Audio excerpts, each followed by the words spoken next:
प्रभू तुम्हाबरोबर असो आणि तुम्हाबरोबर सुद्धा. संत मत्तईच्या शुभवर्तमानातून घेतलेले वाचन.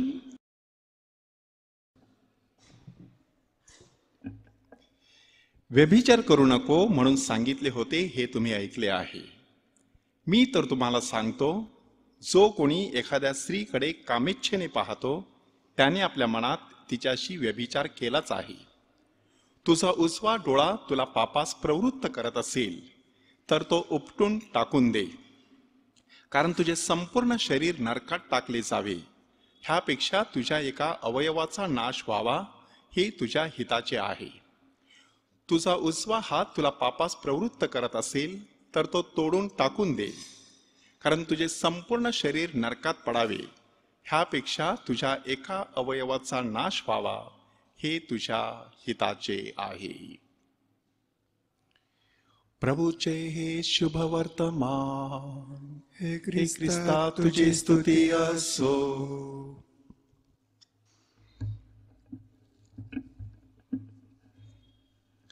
प्रभूचा गौरव असो आता आणि सदा सर्वदा. आता आणि सदा सर्वदा. प्रभूचा गौरव असो. Praise the Lord. Praise the Lord. Praise the Lord. Praise the Lord. Praise the Lord. Praise the Lord. God is good All the and time. all the time. God is good. And all God's people said. Amen. And all God's people said. Amen. And all God's people said. Amen. ख्रिस्ताच्या प्रिय बंधू भगिनीनो, तुमच्यापैकी बऱ्याच लोकांनी संत मरिया गोरेटी हिच्या जीवनातील प्रसंगाविषयी ऐकलेलं असेल. 1890 ते 1902 ह्या 12 वर्षाच्या कालावधीमध्ये ह्या पृथ्वी तलावरती जीवन जगून गेलेली ही सुंदर अशी कन्या, श्रद्धेच्या शिखरावर शुद्धतेचा झेंडा फडकवणारी ख्रिस्त सभेची सुकन्या.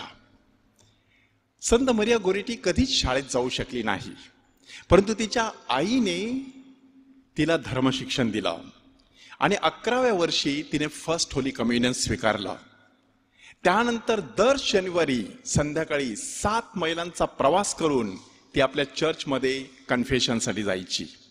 येशूला कधीच दुखवायचं नाही असा निर्धार तिने घेतलेला. आणि एके दिवस तिच्यावरती एक अतिशय बिकट असा प्रसंग आला. तिच्या शेजारी असलेला अलेक्झांद्रो नावाचा तरुण तिच्यावरती मोहित झाला आणि त्याने तिच्यावरती अत्याचार करण्याचे 2-3 वेळा प्रयत्न केले.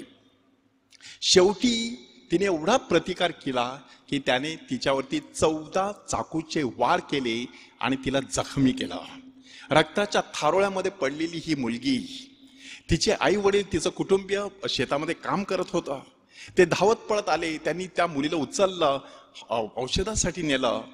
मरते समयी तिच्या मुखातून सुंदर असं वाक्य बाहेर पडलं, आई, आयुष्यभर मला शुद्ध राहायचं होतं, म्हणून अशुद्धताऐवजी मी निर्णय घेतला मरणाला मिठी मारायची. म्हणून मी माझ्या शरीरावरती एवढे सगळे घाव सहन केलेले आहेत. मला फक्त आता एकच इच्छा आहे, त्या माझ्या प्रभूला भेटण्याची. आणि काही क्षणातच मरिया गोरेटी मरण पावली. छोटीशी बालिका, 12 वर्षांची बालिका, 6 जुलै 1902 ह्या दिवशी ती मरण पावली. ख्रिस्त सभा 6 जुलै ह्या दिवशी संत मरिया गोरेटी हिचा सण साजरा करत असते. आणि अलेक्झांद्रो ह्या तरुणाला शिक्षा झाली. 29 वर्षे तो तुरुंगात राहिला. परंतु त्या तुरुंगामध्ये एक चमत्कार घडला. त्याच्या स्वप्नामध्ये मरिया गोरेटी येऊन गेली आणि मरिया गोरेटीने त्याला सांगितलं की मी तुझ्यासाठी प्रार्थना केलेली आहे, संपूर्णपणे तुझ्या जीवनाचं परिवर्तन करून घे, एका नवीन जीवनाला सुरुवात कर. आणि त्याने सुरुवात केली. तुरुंगातून बाहेर आल्यानंतर एक आगळं वेगळं जीवन त्याने जगायला सुरुवात केली. ते जीवन एवढं आगळं वेगळं होतं की लवकरच तो सेमिनरीमध्ये दाखल झाला, धर्मगुरू झाला, फादर म्हणून कार्य करू लागला. आणि आनंदाची गोष्ट म्हणजे 25 जून 1950 रोजी जेव्हा मरिया गोरेटी हिला संतपद देण्यात आलं, त्यावेळेला हा तरुण अलेक्झांद्रो आता फादर अलेक्झांद्रो म्हणून त्या ठिकाणी मोठ्या सोहळ्यासाठी उपस्थित होता. आणि संत मरिया गोरेटी हिची आई देखील ह्या कार्यक्रमाला उपस्थित होती. इतिहासामध्ये घडलेली ही अशी एकमेव घटना असावी की ज्या ठिकाणी मरिया गोरेटी सारख्या एका तरुणीला संतपद दिलं जात असताना तिची आई त्या ठिकाणी उपस्थित असावी. कार्लो अकोतीस ह्यांचं नाव देखील आपण ऐकलेलं असेल. ह्या तरुणाला देखील 15व्या वर्षी ल्युकेमियामुळे मरण आलं आणि त्याच्याही धन्यवादित करण्यासाठी त्याचे आई वडील उपस्थित होते. हे सगळं आज सविस्तरपणे सांगण्यामागे एक हेतू आहे की ह्या दिवसामध्ये आपण ख्रिस्ती नातेसंबंधाचे 5 पैलू चिंतनासाठी घेतलेले आहेत. पहिला पैलू होता प्रीती, दुसरा पैलू होता क्षमा आणि आज पैलू आहे शुद्धता. संत बेनेडिक्ट ह्यांनी सांगितलेलं आहे की एलिया संदेष्टा अग्निरथामध्ये बसून स्वर्गात चढला. माणूस स्वर्गात जर जायचा असेल तर त्याच्यासाठी शुद्धता नावाचा रथ परमेश्वराने ह्या पृथ्वी तलावरती ठेवलेला आहे. म्हणून शुद्धता हा माणसाला स्वर्गात घेऊन जाणारा अग्निरथ आहे. आपल्या नातेसंबंधामध्ये बिघाड होत असतो. बरेचसे आपले नातेसंबंध बिघडत असतात आणि कधी कधी आपल्या लक्षात येत नाही की त्या बिघाडाला कारण अशुद्धता असते. अशुद्धता हा शब्द ऐकला की आपल्याला असं वाटतं की फक्त शारीरिक दृष्ट्या अशुद्धता, लैंगिक दृष्ट्या अशुद्धता, परंतु अशुद्धतेचे 7 वेगवेगळे प्रकार आहेत. अशुद्धता 7 वेगवेगळ्या पातळीवरती माणसाच्या जीवनामध्ये येत असते आणि म्हणूनच आपल्याला त्या 7 पातळीवरती शुद्धता कशा प्रकारे आपल्या परस्पर संबंधामध्ये जोपासायची त्याच्यावरती चिंतन करायचं आहे. पहिली पातळी आहे मेंदूची अशुद्धता. ही मेंदूची अशुद्धता कशी सुरू होते? माणसाच्या मनामध्ये विचार यायला सुरुवात होत असते. माणसाच्या मनातील एखादा अशुद्ध विचार सातत्याने जर त्याच्या मनात येत राहिला तर त्याची कल्पनाशक्ती कामाला लागते. ती कल्पनाशक्ती एवढी प्रबळ बनते की डोळ्यासमोर चित्र स्पष्ट दिसू लागतं. माणूस नुसती कल्पनाच करत नाही, मग हळूहळू त्या दिशेने योजना आखू लागतो. योजना आखत असताना कोणत्या प्रकारे पावलं उचलायची त्याचा विचार करू लागतो आणि त्याच्याही न कळत त्याच्या हातून कृती घडायला सुरुवात होत असते. म्हणजे अशुद्धतेचं मूळ कुठे आहे? आपल्या मेंदूमध्ये आहे. म्हणून प्रभू येशू ख्रिस्ताने सांगितलेलं आहे की जे बाहेरून आतमध्ये जात असतं ते माणसाला अशुद्ध करत नसतं, जे आतमधून बाहेर येत असतं ते माणसाला अशुद्ध करत असतं. म्हणून आपले विचार, आपली स्मरणशक्ती, आपली कल्पनाशक्ती ह्या सगळ्यांचं मूळ असलेल्या मेंदूवरती लक्ष केंद्रित करणं महत्त्वाचं आहे आणि त्याद्वारे आपल्या मेंदूची शुद्धता आपल्याला राखायची आहे. ही मेंदूची शुद्धता जर असली, विचाराची शुद्धता जर असली, कल्पनेची शुद्धता जर असली तर परस्पर संबंध देखील हे शुद्ध असू शकतात. दुसरी पातळी आहे डोळ्याची शुद्धता. प्रभू येशू ख्रिस्ताने आपल्याला सांगितलेलं आहे की तुझा डोळा हा तुझ्या शरीराचा दिवा आहे. तो डोळा जर निर्दोष असेल तर संपूर्ण शरीर प्रकाशमान असतं, परंतु तोच डोळा जर सदोष असेल तर संपूर्ण शरीरामध्ये अंधकार असतो. कोणत्या प्रकारचा अंधकार? पापाचा अंधकार. म्हणून आत्ताच आपण ऐकलेलं आहे की तुझा डोळा तुला पापास प्रवृत्त करत असेल तर तो उपटून फेकून दे. ह्याचा अर्थ काय? खरोखरच शारीरिक डोळा उपटून फेकून द्यायचा का? नाही. तर ती जी दृष्टी आहे ती दृष्टी बदलण्याचा माणसाने निश्चय करायचा की माझा हा जो डोळा आहे तो मला पापास प्रवृत्त करत आहे, ही माझी दृष्टी आता मला बदलणं गरजेची आहे. म्हणून येशूने आता सांगितलेलं आहे की एखाद्या व्यक्तीकडे आपण कामेच्छेने जर बघितलं तर आपल्या मनात आपण त्या व्यक्ती विरुद्ध व्यभिचार केलेलाच आहे. म्हणजे ती नुसती इच्छा जरी माणसाच्या मनात असली, नजरेतून आपण ती व्यक्त केली तरी सुद्धा आपल्या हातून पाप घडण्याची दाट शक्यता असते. म्हणून माणसाने आपल्या डोळ्यात तेल घालून लक्ष ठेवणं गरजेचं आहे. आज what ever is possible is permissible अशा प्रकारची विचारसरणी धारण केली जात आहे. टीव्हीवरती म्हणा, मोबाईलवरती म्हणा, इंटरनेटवरती म्हणा, आपल्या लॅपटॉपवरती म्हणा, सगळ्या प्रकारची चित्र उपलब्ध आहेत. मात्र काय पाहावं आणि काय पाहू नये ह्याचं डिसिजन किंवा निर्णय माणसाने घेणं गरजेचं आहे.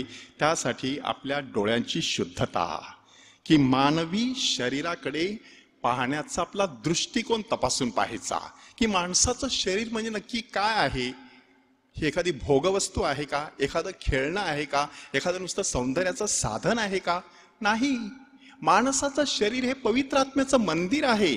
संत अगस्तींनी किती सुंदर सांगितलेलं आहे बघा.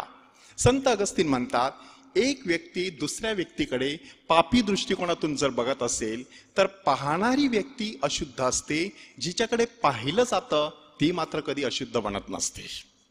म्हणून आपण कोणत्या दृष्टिकोनातून दुसऱ्या व्यक्तीकडे पाहत असतो ते तपासून पाहणं गरजेचं आहे. त्याद्वारे जीवनामध्ये शुद्धता निर्माण करायची, की सहज आपले नातेसंबंध आहेत ते नातेसंबंध निकोप आणि निरामय बनत राहतात.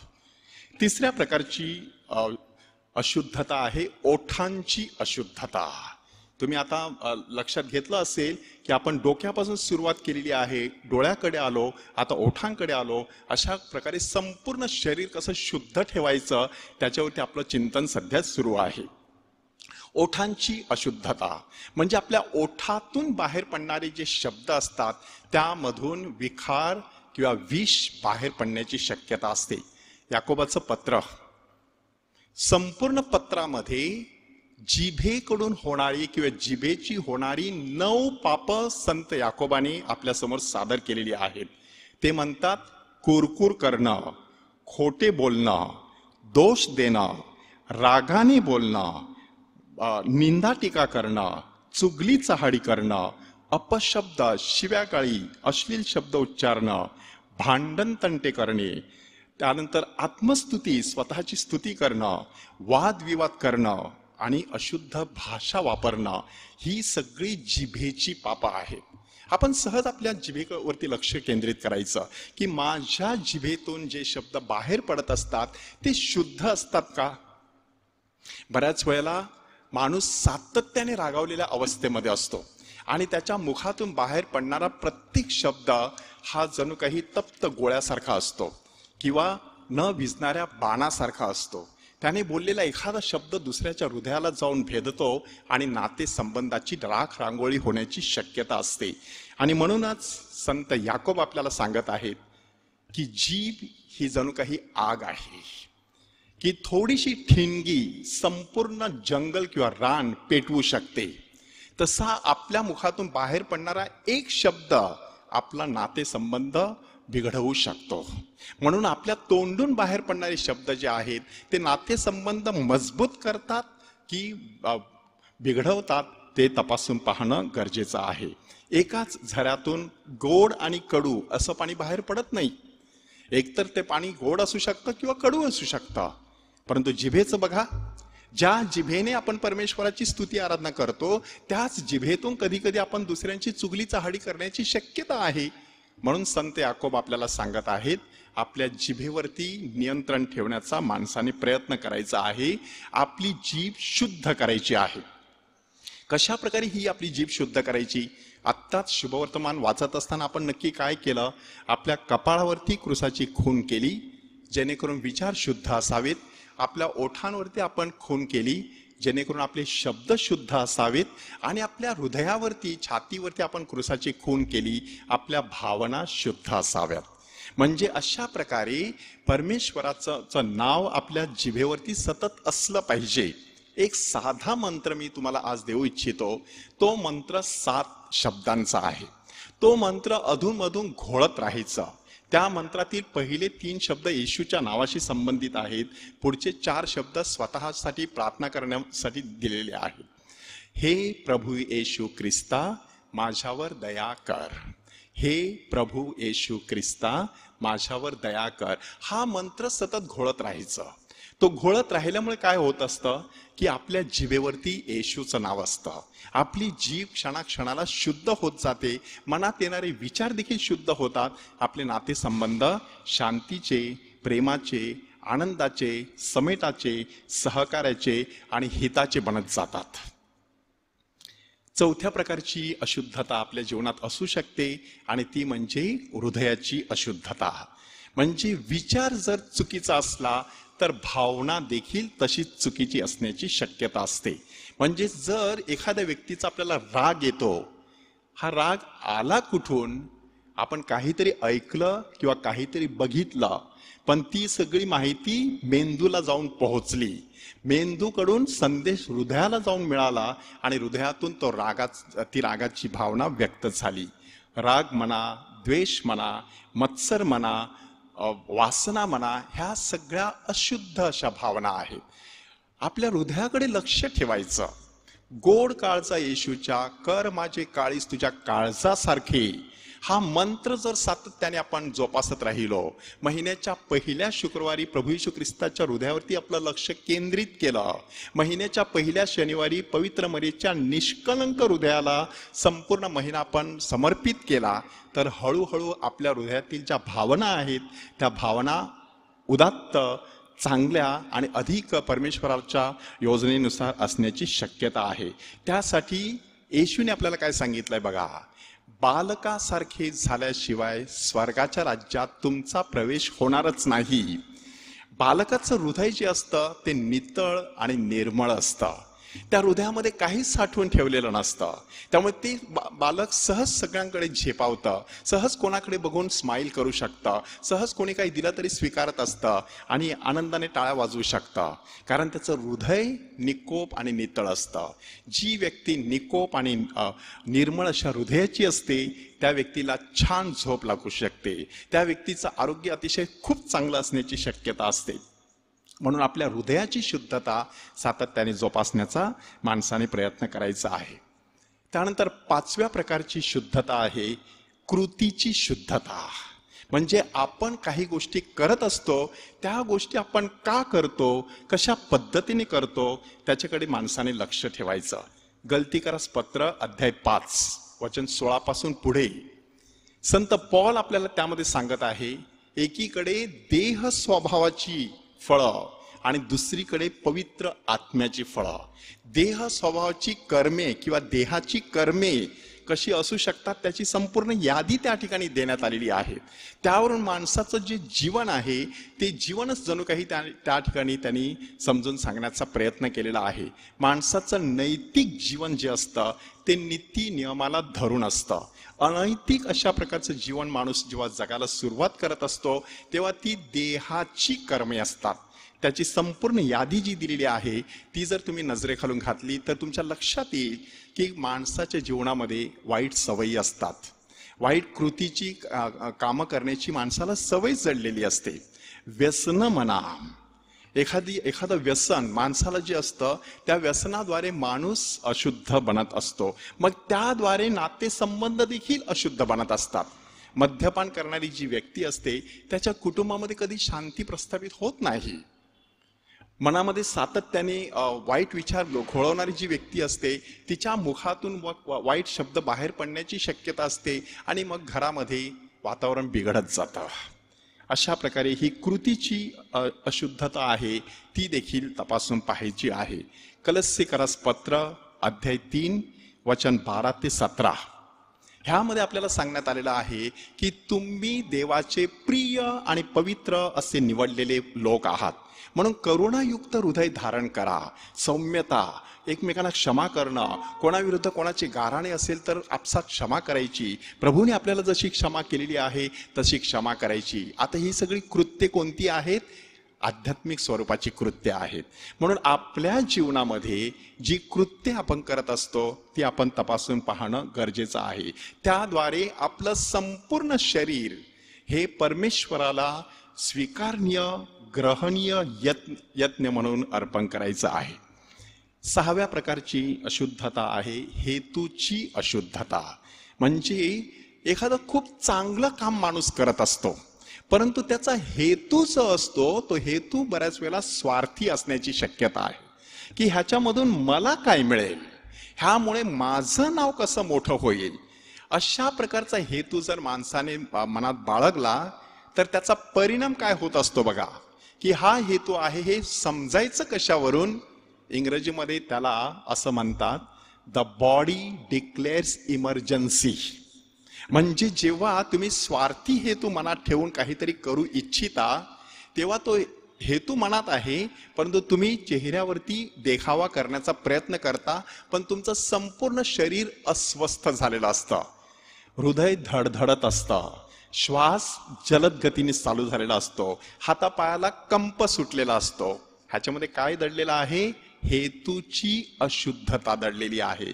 तो हेतू समजा तुमचा शुद्ध असेल तर चेहऱ्यावरती निखळ असं हास्य असतं, उत्स्फूर्तपणा तुमच्या शब्दामध्ये असतो, मनामध्ये शांती असते, हातपाय व्यवस्थित जागेवरती असतात. हे सगळं कशासाठी बारकाईने निरीक्षण करायचं? तुमचा हेतू शुद्ध आहे किंवा नाही त्याचे हे सिग्नल्स असतात. म्हणून निस्वार्थी हेतूने काम करण्याचा प्रयत्न करायचा. पापी स्त्री प्रभू येशू ख्रिस्ताच्या पायावरती सुगंधी तेलाची कुपी ओतते आणि त्यावेळेला शिमोन नावाचा परुषी आतल्या चडफडतो की ही पापी स्त्री आहे. येशू जर संदेष्टा असता तर त्याला कळलं असतं. बघा त्याच्या शरीरामध्ये कसा बदल झालेला आहे, तो आतल्या आत चरफडत आहे. परंतु येशू मात्र शांत आहे. तो उलट चांगल्या प्रकारचा दाखला देतो, कसं ही स्त्री माझ्यावरती काय एवढं प्रेम करते, कारण तिच्यावरती मोठे उपकार परमेश्वराने केलेले आहेत. ज्याच्या जास्त पापांची क्षमा झालेली आहे तो जास्त प्रीती करत असतो. तशा प्रकारचा दाखला प्रभू येशू ख्रिस्ताने त्या ठिकाणी तो देऊ शकलेला आहे. ती स्त्री देखील कोणाची भीड मुरवत न बाळगता सहज येशूच्या पायापर्यंत जाऊन पोहोचू शकते. हेतूची शुद्धता. हेतू शुद्ध असला की नातेसंबंध बळकट बनत राहतात, चांगले विकसित होत राहतात. किंवा व्यभिचारी स्त्रीला धरून आणल्यानंतर शास्त्री परुषी वडीलजन ह्या सगळ्यांनी येशूला पेचात पकडण्याचा प्रयत्न केला. त्यांचा हेतू काय होता? येशूला अडचणीत आणायचा. परंतु येशूचा हेतू काय होता? त्यांना व्यवस्थितपणे शिक्षण द्यायचं. म्हणून त्यांना अंतःकरणामध्ये डोकावून पाहण्यासाठी येशूने पाचारण केलं आणि त्या ठिकाणी त्यांच्यातील काही जणांचं तरी नक्कीच परिवर्तन झालं असेल. त्यांच्या लक्षात आलं आपण सुद्धा पापी आहोत. हातातले दगड गळाले. दुसऱ्यांना शिक्षा करण्याची उर्मी त्या क्षणाला नाहीशी झाली आणि हळूच ते मुकाट्याने निघून गेले. काही जण कदाचित रागाने परतले गेले असतील, काही जण मुकाट्याने निघून गेल्याचं दिसतं, पण त्यांना आतल्या आत खूप राग आला असेल की येशूने आपल्याला कुठेतरी खाली पाडलेलं आहे, असं कदाचित वाटलं असण्याची शक्यता आहे. परंतु इथे मुद्दा कोणता आहे? हेतूची शुद्धता महत्वाची आहे. किंवा जुदास, जेव्हा त्या स्त्रीने एवढं सर्व सुगंधी तेल येशूसाठी वापरलं त्यावेळेला जुदासने काय सांगितलं? ही नासाडी कशासाठी? ते तेल 300 रुपयाला विकता आलं असतं आणि गोरगरिबांना देता आलं असते ते पैसे. हेतू शुद्ध होता का? योहान शुभवर्तमानकार अध्याय 12 मध्ये आपल्याला सांगतो, त्याला गरिबाविषयी कळवळा होता म्हणून तो बोलला असे नाही, तर त्याच्याकडे एक डबी होती, तिच्यात जे काही टाकलं जाईल ते तो चोरून घेत असे. हेतूची शुद्धता किती महत्वाची आहे बघा.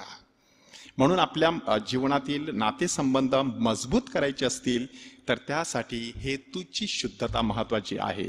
आणि शेवटची पातळी आहे वैवाहिक जीवनातील शुद्धता. अंथरूण निर्दोष असावे असं आपल्याला संत पॉलने शिकवलेलं आहे. अंथरूण निर्दोष असणे ह्याचा अर्थ काय आहे? पती पत्नीमधील नातेसंबंध पवित्र असावेत. त्यासाठी ख्रिस्त सभा आपल्याला काय शिकवते बघा. विवाह पूर्व आणि विवाह बाह्य संबंधांना ख्रिस्त सभा कधीच परवानगी देत नाही, कारण त्याच्यामध्ये अशुद्धता दडलेली आहे. कोरिन्थीकरास पहिलं पत्र अध्याय 6 वचन 12 ते 20 आणि थेसलोनिकाकरास पहिले पत्र अध्याय 4 3 ते 8 हे 2 उतारे तुम्ही बारकाईने वाचून बघा. त्यामध्ये एक चांगल्या शुद्ध जीवनाचा कार्यक्रम आपल्या समोर सादर करण्यात आलेला आहे. तर थेसलोनिकाकरास पहिलं पत्र अध्याय 4 वचन 3 ते 8. देवाची इच्छा ही आहे की तुमचे पवित्रीकरण व्हावे आणि तुम्ही सर्व प्रकारच्या जार कर्मापासून स्वतःला अलिप्त ठेवावे. पवित्रतेने आणि अब्रूने तुम्हातील प्रत्येकाने आपल्या देहावर ताबा कसा मिळवावा ते समजून घ्यावे. कारण देवाने आपल्याला अशुद्धपणासाठी नव्हे तर पवित्रतेसाठी पाचारण केले आहे. म्हणून जो कोणी अव्हेर करतो तो माणसाचा नव्हे तर तुम्हास आपला पवित्र आत्मा देणारा देव ह्याचा अव्हेर करतो. हे सगळं सविस्तरपणे सांगण्यामागे एक महत्वाचा हेतू आहे की आपले जे नातेसंबंध आहेत ते नातेसंबंध व्यवस्थितपणे जर ठेवायचे असतील तर त्याच्यासाठी शुद्धता हा सद्गुण अत्यंत महत्त्वाचा आहे. 3 प्रश्न मी आपल्या चिंतनासाठी आता देत आहे. पहिला प्रश्न आहे, माझ्या जीवनात कोणकोणत्या प्रकारची अशुद्धता आहे. दुसरा प्रश्न, शुद्ध जीवन जगण्यासाठी मी काय काय करू शकते.